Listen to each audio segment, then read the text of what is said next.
I met Emily at a pretty typical bar back in college. She was gorgeous, smart, a little bitchy, but in that charming way that somehow made her even more irresistible. We started dating shortly after, and honestly, I thought I'd found my forever. She seemed into me. I was into her. Everything felt right. We moved in together after graduation, and things were good, or so I believed. We had our fights, sure, but nothing out of the ordinary for a couple in love, right? Looking back, there were little signs I ignored. Emily constantly complained about her boss, Linda, at work. Said she was a total bitch to her, but somehow, I always felt like Emily was just venting. I trusted her, or at least that's what I told myself. She was always a little secretive about her phone, but I figured it was just her being protective, you know. She'd hide texts, but I never thought much of it. I was busy with work trying to build a life, and I guess I just wanted to believe things were perfect. Then, last summer, everything changed. It started with her working late more often. I'd come home from my job and she'd be out the door before I even woke up. She'd say she had to finish a report or some client was pushing for a quick meeting. I didn't think much of it. She was ambitious after all. But I noticed she was becoming more distant, more irritable. She'd snap at me over small things and her mood swings were brutal. I'd ask her what was wrong and she'd brush me off, calling me paranoid or insecure. One night I decided to check her phone. I know it's invasive, but I was desperate. I'd been noticing her hiding her screen when I got close, and I just had this gut feeling that something was off. So I snuck into her room, unlocked her phone while she was out, and started scrolling. That's when I saw the message exchange. It was explicit, dirty talk, plans to meet up, and worst of all, references to her boss, Linda. They were talking about sex, about how they couldn't keep their hands off each other. I couldn't believe it. My wife, the woman I trusted with my life, was cheating on me with her boss. It hit me like a freight train, but it gets worse. I found hotel receipts in her email, confirmation of trips she never told me about. She was traveling for work, she said, but the receipts showed she was in different cities, staying in fancy hotels with Linda. My stomach dropped. I felt sick. All those nights she said she was working late. She was out screwing her boss. I felt like I'd been punched in the gut. All the trust I had just evaporated in an instant. I felt betrayed, humiliated, and furious all at once. I couldn't believe I'd been so blind, so naive. I'd always thought she was a little bitchy, yes, but I never imagined she'd do something this dark. I stared at her messages and receipts for hours, trying to process what I'd found. It was like everything I believed about her was a lie. The next morning, I woke up feeling like I'd been run over by a truck. My mind kept replaying everything I'd uncovered, the messages, the hotel receipts, the secret trips. I couldn't focus on anything. I was angry mostly, furious at her for lying, for betraying me so blatantly. But beneath the anger, I also felt a crushing wave of sadness and disbelief. How could someone I loved so much do this? How could she sit there and lie about working late while she was out screwing her boss? It made me question everything we'd built, everything I thought was real. I knew I couldn't ignore it anymore. I had to confront her, but I didn't expect the reaction I got. I waited until she got home from her work meeting that afternoon. When she walked in, I was already sitting on the sofa, holding her phone and the hotel receipts I'd printed out. She looked surprised, then annoyed, and a little bit defensive. "What the hell is this, Emily?" I asked, voice trembling but steady. I held up her phone and the printed receipts. "Care to explain why I found hotel stays under your name with Linda, and these messages, this explicit shit, it's not just work stuff, is it?" Her eyes darted nervously, and for a second I thought she was going to lie her way out of it. But she knew she was caught. She scoffed and rolled her eyes, trying to brush it off like it was nothing. "Oh, please, Dan, you're overthinking. It's just some stupid text messages. It's not a big deal. People talk about sex all the time. You're so insecure, insecure." I cut her off, voice rising. "You've been cheating on me with your boss and you call me insecure. Are you serious? How long has this been going on?" She shrugged, that bitchy smirk on her face. "Since last summer, I guess. But it doesn't mean anything, Dan. It's just sex. Linda's just a work associate. We're not serious, just a fling to blow off steam." I couldn't believe the words coming out of her mouth, just a fling. She was screwing her boss in hotels while I was out working my ass off, and she had the nerve to call it blowing off steam. My head was spinning. I felt a mix of rage and heartbreak so intense I thought I'd pass out. I told her she was full of shit, that I knew she'd been lying to my face the entire time. And that was when she started to get bitchy, throwing her hands up, acting like I was the one making a scene. Look, Dan, I don't know what you want me to say. Yeah, I cheated. It was stupid, but it doesn't mean I don't love you. I just lost my mind for a little while. It wasn't supposed to be serious. I was just bored, stressed, and Linda, she's hot, okay? It's not like I planned to fall in love with her or anything. That's when I felt the last shred of patience leave my body. I looked at her and saw this mean, manipulative woman who thought she could just brush everything under the rug, like it was some kind of joke. I told her she was a lying bitch and that I wanted out. I couldn't stay with someone who'd cheat on me with her boss, lie about everything, then have the audacity to act like it was no big deal. That's when she finally got angry, calling me paranoid, insecure, and basically telling me I was overreacting. I left her there standing in our apartment, yelling at me about trust and love and how she'd never do it again. But I knew better. I knew this was no one-time mistake. It was a betrayal that cut me deep, and I didn't see how we could come back from it. That night I couldn't sleep. I kept going over everything, feeling so numb inside I didn't even want to cry anymore. I was just sitting there, staring at the ceiling, thinking about how I'd given her everything, my trust, my love, my future, and she'd thrown it all away for a quick fuck with her boss. My mind kept racing. I started thinking about what I'd do next. I couldn't just forgive her, not after what I knew. But part of me was also willing to fight for what we had if she were willing to be honest and truly apologize. The problem was, I knew her too well. She'd lie her way out of this one too, I was sure of it. That vicious part of me, the one that always hated being played, started to take control. I realized I had to figure out how to get revenge, how to make her understand she'd messed with the wrong guy. I didn't want her to think she could cheat and get away with it. That's when I started plotting, even if I wasn't entirely ready to admit it yet. The days that followed were a blur of anger and confusion. I couldn't focus on work, and all I wanted was to make her feel as miserable as I was feeling. I knew I should have just walked away, but part of me couldn't let it go. I kept replaying that conversation, the way she acted like I was overreacting, like her cheating was just some stupid mistake she made because she was stressed out. Yeah, right. She thought she was untouchable, that she could screw around, lie, and I'd just accept it like a fool. I started digging deeper. I found out that Linda, her boss, was married too. What a shocker, huh? And of course, Emily was smart enough to keep her tracks covered, but I wasn't about to let this drop. I kept checking her emails, her social media, anything that might give me leverage. I wanted her to know I was onto her, and I wanted her to feel like she was losing control just like I was. One night I decided enough was enough. I couldn't just sit there stewing in my own rage.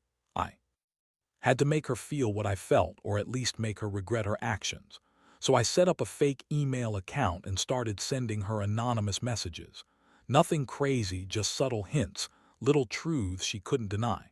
I sent her screenshots of her own messages and receipts, making sure she knew I'd found everything. I wanted her to think I had an ace up my sleeve, that I was serious about exposing her. And it worked. She started to get nervous, snapping at her phone, accusing me of spying, of invading her privacy. I played it cool, acting like I didn't know what was going on. I kept pushing, making her sweat, watching her turn paranoid. That was the goal, make her realize I wasn't just some naive guy who'd be duped forever. I wanted her to feel trapped, guilty, maybe even scared. But I wasn't just trying to hurt her. Deep down, I knew I needed to decide what I wanted to do about us. I wasn't sure if I could ever forgive her, not after everything I'd seen. Part of me wanted to burn her world down, to make her regret ever crossing me. But another part, the part that still loved her, wondered if there was any way to fix this mess. I spent nights debating whether I should confront her again, or just cut my losses and walk away for good. Either way, I knew I had to act fast. I couldn't sit around waiting for her to slip again or for her to somehow destroy what little trust was left. I started planning my next move, trying to be strategic. I wanted her to understand that I wasn't some pushover, that I had the power now. But underneath all this, I felt a sinking dread that maybe I was just delaying the inevitable. Maybe she'd never truly change, and I'd be wasting my time trying to save something that was already beyond repair. I could feel the anger turning into something colder, more calculated. I had to get ready for whatever came next, whether that meant breaking it all off or finally confronting her face to face. Over the next few days, I kept my cool on the surface, but inside I was boiling. I knew I needed to confront her again to get some kind of answer. I wasn't going to let her brush this off anymore. So I waited until she was home, acting like everything was normal, and then I laid it out. She came in, kicking off her heels, acting like she owned the place. I was sitting on the couch, her phone in my hand, my eyes cold. "All right, Emily," I said, voice steady but hard, "we need to talk. I've been snooping around because I don't trust you anymore. I found the hotel receipts, I found the messages. I know what you're doing with Linda." Her eyes flicked nervously and she tried that same bitchy smile. "Dan, you're reading too much into it. It's nothing, just some stupid talk. You're overreacting again." "Overreacting?" I repeated, voice rising. "You're screwing your boss, Emily. Don't insult my intelligence. How long has this been going on? Since last summer, right? While you were telling me you were working late." She crossed her arms, trying to act indifferent, but her voice cracked just a little. "Yeah, okay, so what if it's been going on? It's not like I love her or anything. It's just sex, Dan. It's a fling. It doesn't mean I want to leave you." That was when I snapped. I'd had enough of her bullshit. "A fling? You think that makes it okay? You're cheating on me with your boss and you call it just sex. Do you even hear yourself? How many nights did you lie about working late, huh, while you were out screwing her in some hotel?" She looked furious now, her face twisting, trying to keep her composure. "You're so insecure. I don't know why you're making this a big deal. It's not like I've fallen in love with her. It's just sex, remember. That's all it was supposed to be." I couldn't believe I was hearing this. The woman I'd loved, the woman I'd trusted, she was sitting there acting like she was the victim, like I was the crazy one for being hurt. I felt rage bubbling up hot, uncontrollable. "It's not just sex, Emily. It's betrayal. It's lying. It's sleeping with your boss while I'm at home, thinking about us. And don't even try to tell me it's no big deal because I saw the receipts. I saw the messages. You're a liar, a cheat, and I'm done pretending." She stared at me, eyes blazing, and then she threw her head back and scoffed. "Fine, Dan. If you're so damn perfect, maybe you're better off without me. Whatever, I don't care anymore. You're just jealous, jealous." That word hit me like a punch in the gut. I wasn't jealous, I was hurt, humiliated. She was so good at spinning her lies, so used to manipulating people. I could see now she thought she could just walk all over me, that I'd never find out the truth. Well, I had, and I wasn't going to take it anymore. That night I sat alone in the dark, feeling like I'd lost a part of myself.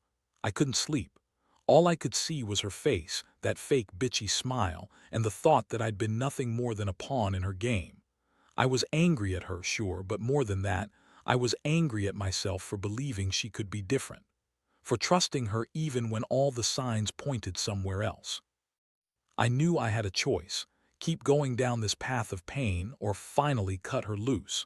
The revenge part of me was starting to feel like the only way to get some closure. I wanted her to understand that she couldn't screw people over and then act like it was no big deal. I wanted her to feel the weight of her lies, to see that I wasn't some spineless fool she could manipulate forever. I was done being the stupid guy who got played. I was going to show her that I was no longer a pushover. But how? That was the question I kept asking myself as I stared at the ceiling, feeling more lost than ever. After that confrontation, I knew I couldn't just walk away without doing something to make her feel the consequences. I started planning my revenge carefully, because I wasn't about to let her think she could cheat on me, lie, and then just move on like nothing happened. I wanted her to feel the pain she'd caused, to understand that betrayal has a cost. I wasn't interested in some petty revenge. This had to be something that hit her where it hurt, something that she wouldn't forget. First, I dug even deeper into her phone and email. I found out about a few other trips she took, other hotel stays I never knew about. I also discovered she'd been talking with Linda in ways that went beyond just work. There were flirtatious messages, inside jokes about their secret meetings, even plans to meet up again. I made copies of everything, taking screenshots and saving them in a secure folder. I wanted irrefutable proof, something I could use as leverage if I needed to confront her again, or if I decided to take more drastic steps. I also started to monitor her social media activity. I created a fake account just to see what she was posting and who she was talking to. Sure enough, she was still in contact with Linda, liking each other's posts, exchanging flirty comments. I felt a strange mix of satisfaction and disgust. She thought she was so clever, keeping this all hidden, but I was already several steps ahead. I realized I didn't need to yell at her or argue anymore. I just needed to make her see that I knew everything and that I wasn't going to accept her bullshit. One evening, I took it a step further. I set up a burner phone and sent her an anonymous message. I know what you did. Don't try to deny it anymore. I've got everything. You're a cheating bitch and I'm done.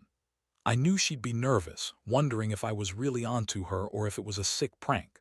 I watched her reactions over the next couple of days, and she started acting more paranoid, checking her phone obsessively, trying to hide her messages even more. That gave me a small victory. I made her realize I wasn't some clueless idiot she could keep lying to. Meanwhile, I was planning my next move.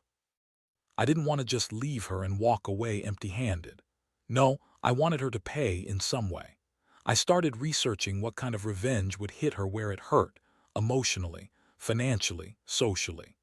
I wasn't interested in destroying her completely, but I wanted to make her understand that she couldn't get away with screwing around and lying to the people she was supposed to care about.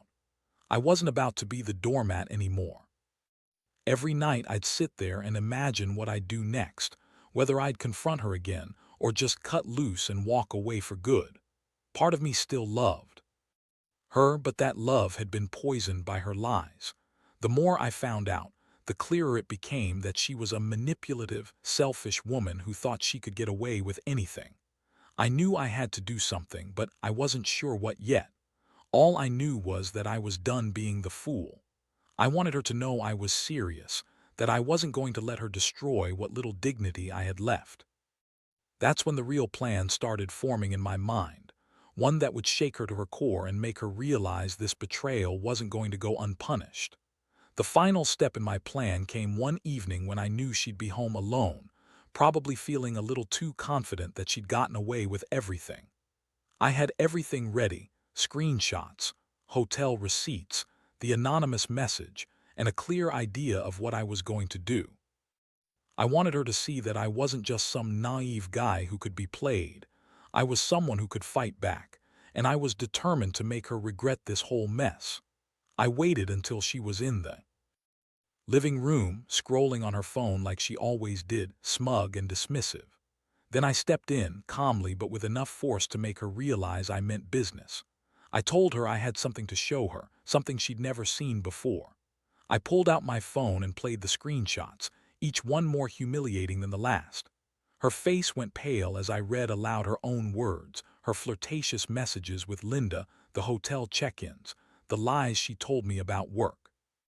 She tried to deny everything at first, but then her eyes started darting around, and I knew she was finally, truly scared. That's when I hit her with the final blow. I told her I was done, that I was leaving, and that she'd never see me again if she didn't face her shit. I explained that I documented everything because I knew she'd lie her way out of it, and I was right. She broke down, crying, calling herself a bitch and begging me to stay, but I wasn't having it. I told her that this was her last chance to own what she'd done, that if she really wanted to keep any shred of dignity, she'd admit everything, apologize, and accept the consequences. But she couldn't do that. She just kept crying, trying to manipulate me, saying she was sorry, that she didn't mean to hurt me, that she loved me, but I saw through it. It was just more of her bullshit. No more lies, no more hiding. I made up my mind then and there. I packed my things that night, left her standing there with her tears and her excuses. I didn't look back. I knew I had to walk away from someone who lied, cheated, and manipulated me. I realized that sometimes love isn't enough to fix everything, especially not when betrayal runs so deep. Since then, I've been rebuilding my life. It's been hard, sure. There are moments I still think about her, about what could have been, about how I was so blind. But I also feel free. I learned a harsh lesson. Trust is fragile, and once it's broken, it's almost impossible to repair. I wish I could say I feel nothing now, but honestly, I still feel the sting of betrayal. Still, I know I'm better off without her. I'm stronger for what I've been through. Looking back, I just want other guys out there to know, don't ignore the signs. If something feels off, it probably is. And if you find yourself in a situation like mine, don't be afraid to fight back. Because sometimes the only way to move on is to make the person who betrayed you understand that their actions come with consequences. That's what I've learned, and honestly, it's what finally set me free.